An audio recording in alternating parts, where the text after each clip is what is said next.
Hello and welcome back to...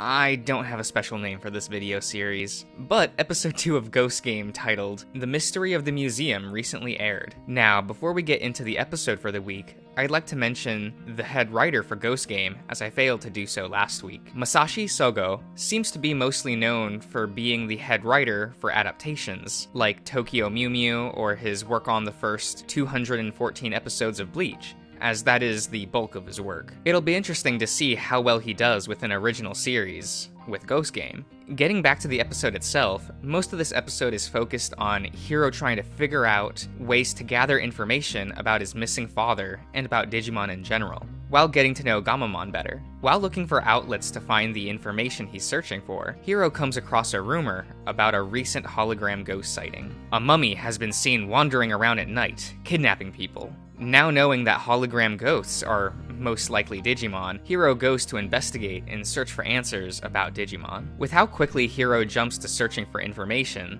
it just reminds you just how different Hiro is from prior protagonists. Hiro isn't the only protagonist that spends the beginning of his series trying to find answers, but none seem to be as efficient as Hiro. Takato from Tamers would get quickly distracted with taking care of Guillaumon, and even without that, his problem-solving skills probably wouldn't have gotten him very far. Haru, from Atmon, was always characterized as a very observant and quick-thinking individual, but was always too passive of an individual to actually act in the beginning of his own series. Hiro, right from the beginning of the episode, is mining all the information he can from Gamamon about Digimon and his father, but quickly realizes Gamamon doesn't have any relevant information. Something I really like is when Hiro is about to leave his dorm, but then stops and asks Gamamon if he can open the door. Gamamon then grows a small set of wings and shows that he can easily open the door on his own. Hiro, not trusting that Gamamon wouldn't get himself into trouble, decides to just take Gamamon into the city with him while trying to pass him off as just an AI hologram in front of others. It kind of just shows that Hiro is always thinking without it coming across as if he's some kind of unrealistic super genius. We also get a couple of cute scenes that show the relationship between Hiro and Gamamon that I really like. Besides the previously mentioned scene in the dorm room,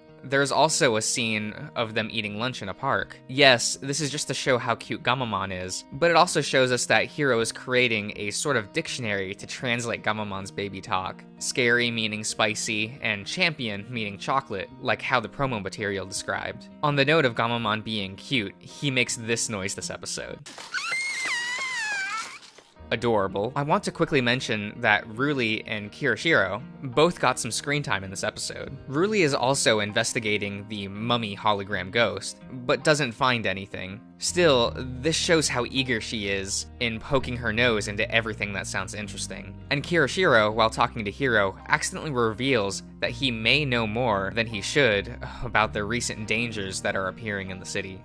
Now, I wanted to talk about the staff for this episode, but since I can't actually read the credits and can't find the episode staff list in English, I won't be able to do so. Which is a shame, as I actually really loved the direction in this week's episode. It's not the most on-model animation around, as it stretches the designs in weird ways, but it gives this extra personality to all of the characters' expressions and movements when it is like this. There's also some nice use of perspective in this episode. It also reminds me of episode 23 of Digimon Universe Monster, with the way that they skewed the designs, and I honestly love the look of it. It just creates a very loose feeling to the character movement, which I will always appreciate. Something else I noticed is that some shots have the background and line art slightly distorted or out of focus, which creates this unique hazy feeling I can't quite describe.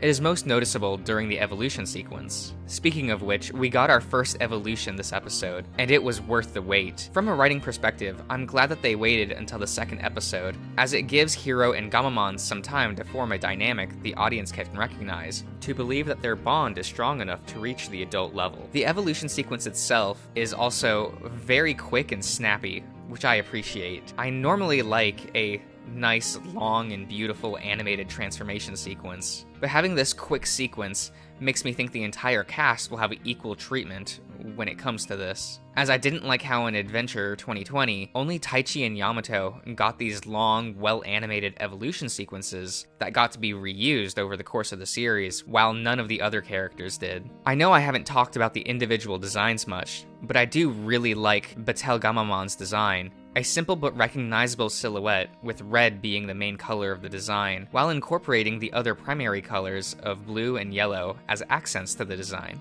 The white and black also break up the other colors without feeling overpowering. It's just a really nice balance. One last thing I wanted to mention about the episode is that Batel Gamamon doesn't actually defeat Mummymon, but instead Hiro interjects and manages to talk down Mummymon, using what he's learned about Mummymon during the fight to calm him down. I'm curious to see how often Hiro will be able to end conflict without too much fighting. I definitely hope to see more of that in the future, or at least show Hiro trying to end battles without as much conflict. The next episode preview has me excited for next week's episode, as it seems Ruli will be heavily involved. I am curious how the team dynamic this time around will feel, with the three protagonists seeming so different. Anyway, thanks for staying to hear me ramble about Digimon, and hopefully, I'll see you around.